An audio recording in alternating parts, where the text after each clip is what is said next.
बनारस से एक शिवसे से हैं। उन्होंने कहा है कि शिवसे से बहुत दिनों से नमः शिवाय कर रहे हैं। कुछ लोग मना करने पर भी करोड़ों कर चुके हैं, तब भी उन्हें शांति नहीं है और परेशानियों की शिकायत करते हैं। क्यों? परम शांत की पूजा करके भी इतनी अशांति क्यों है? मैंने इतने दिन से नमः शिवाय करते हैं, करोड़ों कर चुके हैं जी। अच्छा, तो परम शांत की पूजा करके अशांति, इतनी अशांति क्यों है? जी, तभी उन लोगों को शांति नहीं मिली, बोलते हैं। पहले तो नमः शिवाय आपने करोड़ों कर लिया, जैसा प्रश्न आया है, करोड़ों कर लिया। मैं ऐसे लोगों से मिला हूं जिन्होंने अरबों नमः शिवाय किए, और मेरे साथ रहे हैं वो लोग जिन्होंने अरबों नमः शिवाय किए हैं। 24 घंटे यही काम ही करता था वो। और उसके बाद मैंने देखा उस आदमी को कि आदमी नहीं रह गया था, उसका व्यवहार बहुत अहंकारी हो गया था। अंग्रेजी का शब्द इस्तेमाल किए तो वो इडियट हो गया था।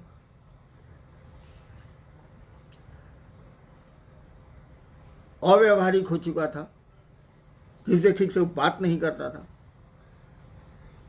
तो अभी तो आपने कहा कि नमः शिवाय करके भी परेशानियां आए, इतने नमः शिवाय किया। एक आदमी तो मैंने देखा है कि नमः शिवाय करके सबको डांटते चलता था।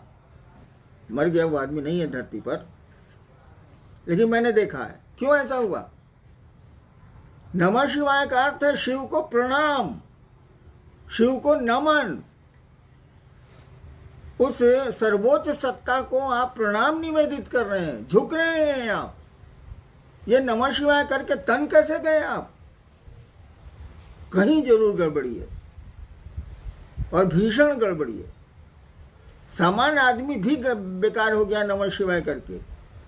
इसीलिए कि नमः शिवाय में दो स्थितियां होती हैं। एक, नमः शिवाय का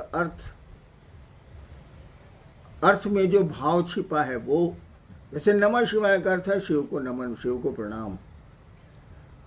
इसमें भाव क्या छिपा है? मन आपका झुकेगा भाई साहब। प्रणाम करिएगा किसी को तो मन झुकेगा। बिना झुके भी प्रणाम होता है, खूब होता है। हम लोग लाचारी में धरती पर बहुतों को प्रणाम करते हैं और मन ही मन सोचते हैं कि साल कहां से बैठा गया, आज खाना नहीं मिलेगा। ऐसे भी प्रणाम होते हैं औपचारिक, लेकिन शिव को तो औपचारिक प्रणाम नहीं चलेंगे। वहां तो मन को प्रणाम की स्थिति में जाना होगा। नमः शिवाय का अर्थ और चैतन्य मंत्र में दो चीजें होती है।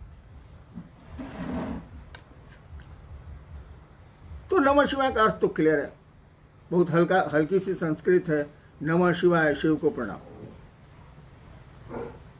लेकिन इसका अर्थ है शिव को प्रणाम, उसके में भाव क्या है? रोड पर चल रहे हैं, कका गोड़ लगता नहीं, अब मने मन सोच रहे हैं साला ककवा कहां से बेटा गया, आज तो नाश्ता नहीं मिलेगा। वाह, ये प्रणाम नहीं है। तो नमः शिवाय में शिव को प्रणाम करने का भाव छिपा है, शिव को नमन करने की स्थिति छिपी है। मन जब शिव को प्रणाम करेगा तो ये झुकना सीखेगा, विनीत होगा।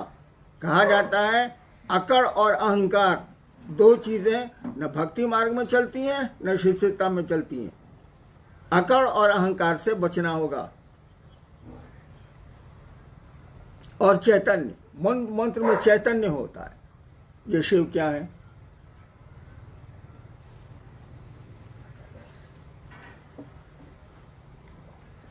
जब ये समझ में आएगा कि ये शिव क्या है, ये गुरु की दया से ही होता है। मंत्र का देवता ही, गुरु ही समझाता है और मंत्र में चैतन्य डालता है। उसमें जो ज्ञान है उस मंत्र में, उसको डालता है शिष्य में। जब मंत्र में अर्थ और ज्ञान दोनों आएगा, क्या आप बात करते हैं? एक मन है नमः शिवाय, आपको शिव बना देगा। करिए तो सही, ये करोड़ों काहे कर रहे हैं?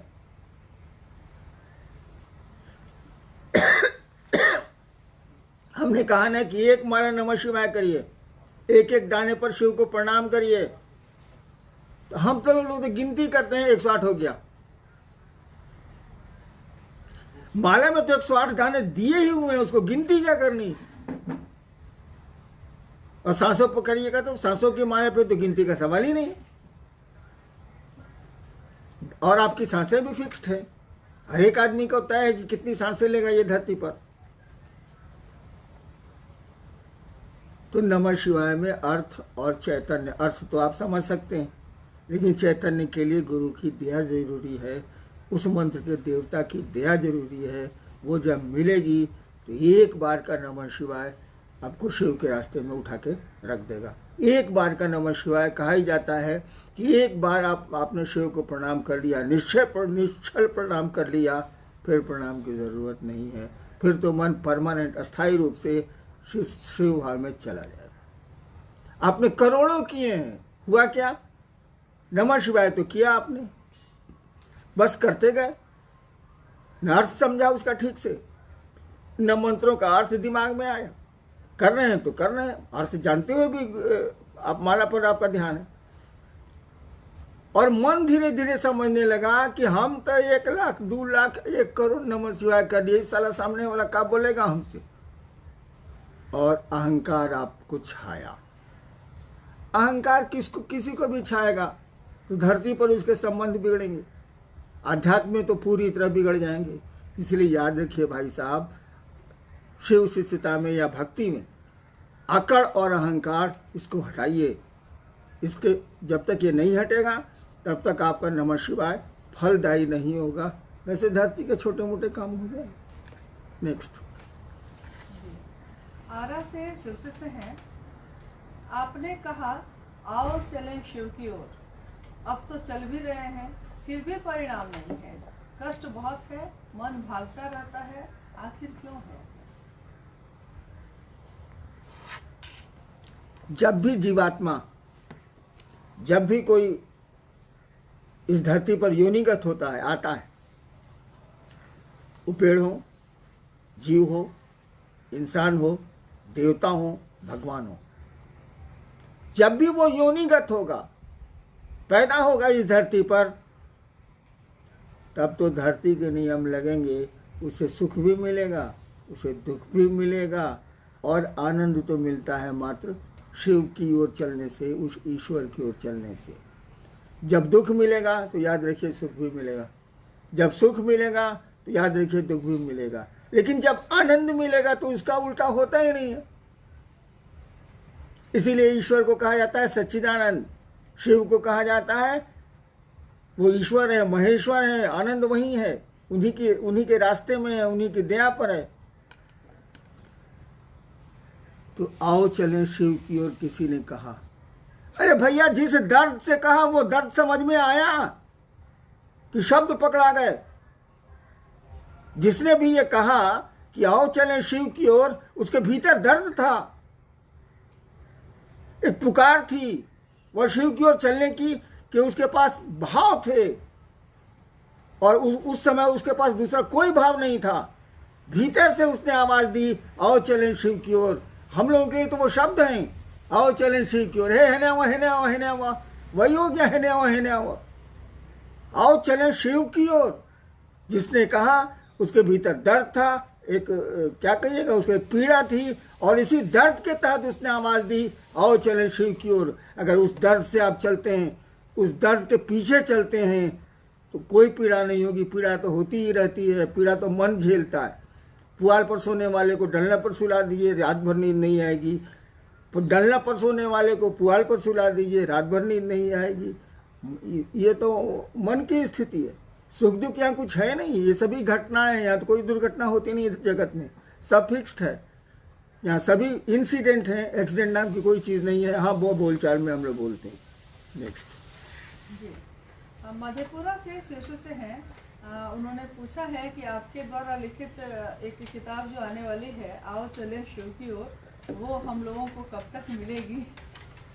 प्रतीक्षा में है लोग। ज़्यादा उम्मीद है शिवरात्रि को उसका विमोचन होगा, लेकिन इस किताब से क्या हो जाएगा? किताबों की कमी है क्या इस देश में? आओ चलें शिव की ओर किताब लिख देने से कोई शिव की ओर चलता है? किताबों में तो बातें लिखी हैं। उन बातों को समझ के लिखने वाले किससे मिलिए, जिसने कहा कि आओ चलें शिव की ओर। दर्द वहां है, किताबों में दर्द नहीं मिलेगा। आपके कठोर भाव, आपके भीतरी भाव शब्द नहीं दे सकते। कोई रो रहा है दर्द से, शब्द में कितनहू बोलेगा, वो स्थिति दूसरे की नहीं होगी। तो किताब लिख देने से क्या हो जाएगा। हाँ, लौकिक रूप से पूछेगा तो चेष्टा है कि महाशिवरात्रि में 2021 में इसको निकाल दिया जाए।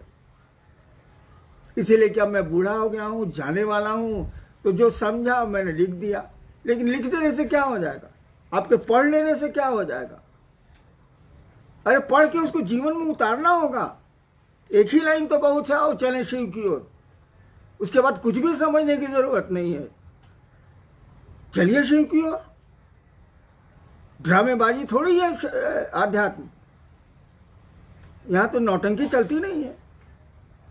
हमको आपको चलना चाहिए, दिल से चलना चाहिए शिव की ओर। फिर किसी किताब की जरूरत नहीं, किसी साधन की जरूरत नहीं, किसी 3 सूत्र की जरूरत नहीं है। चलिए तो सही। नेक्स्ट। एक बहुत पुराने गुरु भाई राजीव नगर पटना से हैं, बिहार से। उन्होंने कुछ अपनी जो उनके मन में चल रहा है उसको भेजा है कि शिव शिष्यता की यात्रा में आपकी छांव तले प्रेम को सीखने, समझने और देखने का सौभाग्य मिला। किसी से भी घृणा का भाव समाप्त प्राय हुआ, परंतु 25 साल के उपरांत स्वयं से प्रेम नहीं होने का भाव परेशान करता है। कहीं इस यात्रा में हम डिसऑनेस्ट तो नहीं हो रहे? आप बता सकते हैं, या जीवन की दुश्वारियां ऐसे भाव को जन्म दे रही हैं? आपके और शिव के प्रति मन को ईमानदार समझता हूँ, फिर भी क्या मैं समान स्थिति में नहीं हूँ? वो जीवन की दुश्वारियां जो है ना, जीवन के तंज जो है ना, जीवन की परेशानियां जो है ना, उनको इस मन स्थिति में ले आई हैं। परेशानियां आती रहती हैं भाई साहब। किसी घर में चलिएगा तो ऊंचा नीचा आपको मिलेगा। अच्छी सड़कें मिलेंगी तो खराब सड़कें भी जीवन में मिलती हैं। सवारियों को ठीक कीजिए, खराब सड़कों से निकल हम अब जाएंगे। मैंने कई बार कहा है कि जब खराब सड़क मिले तो अच्छी गाड़ी कर लीजिए, अच्छी सवारी कर लीजिए, तो झटका कम लगेगा, दर्द कम होगा और शिव की सवारी से। लेकिन शिव की सवारी शरीर नहीं कर सकता है। शिव की सवारी जब करेगा तो मन करेगा। मन ही ने शैतान होता है, मन ही ने शिव होता है। एक आदमी घायल है और वो बेहोश हो गया है, कोई दर्द नहीं। एक बार मैं कुर्सी पर बैठा था यहीं रांची में, अचानक मैं बेहोश हो गया। इतना मजा आया मुझको, इतना मजा आया कि मत पूछिए। मुझको कुछ भी याद नहीं कौन क्या कर रहा। जब होश में आया तब देखा कि लोग सामने हैं और सब परेशान है। मुझको इतना मजा आया, वो जो 1 मिनट का समय था, कुछ भी मुझको पता नहीं चला। हाथ जब कुर्सी से नीचे गिर गए, गर्दन लुढ़क गई, मैं मर गया। बड़ा मजा आया। यानी मन ही न पकड़ेगा इसको कि कोई दर्द है, कोई सुख है। मन जब शिव की ओर चलेगा तो ये झटका कम लेगा और परेशानियां कम होंगी। जहां तक अपने से प्रेम करने का सवाल है, भाई ने लिखा है कि अपने से प्रेम नहीं हो रहा है। भैया अपने से काहे प्रेम कर रहे हो? शिव से प्रेम करो ना। अपना खुद ही समझ में आ जाएगा कि हम लोग क्या हैं। आदमी को शिव से प्रेम करना चाहिए और थोड़ा बढ़िया से नमः शिवाय करिए। शिव को प्रणाम करने की कोशिश करिए। नमः शिवाय कोई दूसरा अर्थ नहीं है। अगर शिव को मन ही मन प्रणाम करते हैं आप, शिव को मन प्रणाम करने की स्थिति में जाता है तो नमः शिवाय की भी जरूरत नहीं है। इस साल नहीं जाता है मन, इसीलिए हम लोग कहते हैं नमः शिवाय करिए। नमः शिवाय तो आपको प्रणाम की स्थिति में ले जाता है, बहुत पावरफुल मंत्र है। उससे ज्यादा पावरफुल कोई मंत्र ही संसार में नहीं है, क्योंकि शिव से पावरफुल कोई है ही नहीं संसार में। इसलिए उनका नाम मंत्र सबसे पावरफुल। इसको किया जाए। जी। एक भाई हैं औरंगाबाद बिहार से, उन्होंने लिखा है कि शिव शिष्य होने की मनोदशा में जब लोग आते थे लंबे समय तक ये संवाद संप्रेषित किया जाता था कि जगह जगह महादेव के उद्घोष के साथ अंतरिक्ष को प्रेषित किया जाता था। और जो आपकी शिष्यानुभूति में लिखा भी है कि यह प्रेषण वायुमंडल में ध्वनि के संप्रेषण का भाव प्रत्यक्ष या अप्रत्यक्ष जीव आत्माओं को सूचित करने के विज्ञान पर आधारित है। तो इसमें प्रत्यक्ष और अप्रत्यक्ष जीवात्मा किसके लिए कहा गया है? प्रत्यक्ष तो हो गए आदमी, प्रत्यक्ष या सब कुछ जो दिख रहा है सो प्रत्यक्ष है। कोरोना भाई साहब दिख रहा है, कोविड-19 का कीड़ा दिख रहा है, और क्या जुलूम ढाया हुआ है सो देख लीजिए। त्रस्त है लोग, विश्व त्रस्त है, देश परेशान है, कोरोना तो दिख नहीं रहा। ऐसे असंख्य जीव हैं, जीव तो है वो, तभी उसके एक्शन है, तभी वो फेफड़ा को फुटबॉल की तरह खड़ा कर देता है ना जीव। तो कहा गया कि दृश्य अदृश्य दोनों जगत की जीवात्माओं के लिए यह संप्रेषण कि किसी ने शिव को अपना गुरु माना है काम करता है, इसीलिए संप्रेषण दिया हुआ है। अब तो घोषणा को भी बहुत महत्वपूर्ण हम लोग नहीं मान रहे हैं, क्योंकि घोषणा कर देने से क्या हो जाएगा। घोषणा तो हम लोग बहुत चीज़ की करते हैं, तो ये घोषणा कर देने से किसी ने शिव को गुरु माना है वो शिवसी से नहीं होगा। शिवसी से जब हो जाएगा तब ये घोषणा चरितार्थ होगी, सार्थक होगी। ऐसे घोषणा का कोई अर्थ नहीं। हाँ, प्रत्यक्ष अप्रत्यक्ष जो जीवात्माएं हैं उसको सूचना चाहिए जाती है। जब हम आप समझते हैं कि साला करा के भी साला शिव को गुरु नहीं मानेगा, ड्रामा कर रहा है, तो और लोग भी तो यही समझते हैं। चलिए भाई, अंतिम ही है ऐसे अच्छा भी। अच्छा बोलिए। एक गुजरात से एक है गुरु भाइयों और गुरु बहनों की तरफ से कि साहब से, चूंकि अभी कोरोना काल में लंबे समय से आपसे लोग मिल नहीं पा रहे हैं, तो ये उनका है कि साहब से कुछ महीने मिल नहीं पाए तो मन में बहुत घबराता है, लगता है कुछ खो गया है। ऐसी स्थिति क्यों हो गई है हम लोग? अभी तो टेम्पोररी नहीं मिल रहे हैं भाई साहब, अस्थायी रूप से आप नहीं मिल रहे हैं। 6 महीने हुआ, 7 महीने हुआ नहीं मिल रहे। वो तो कोरोना की संक्रांति कह लीजिए है। अस्थायी भी स्थिति आने वाली है भाई साहब। और मैंने कभी नहीं कहा कि आप मुझसे जुड़ें।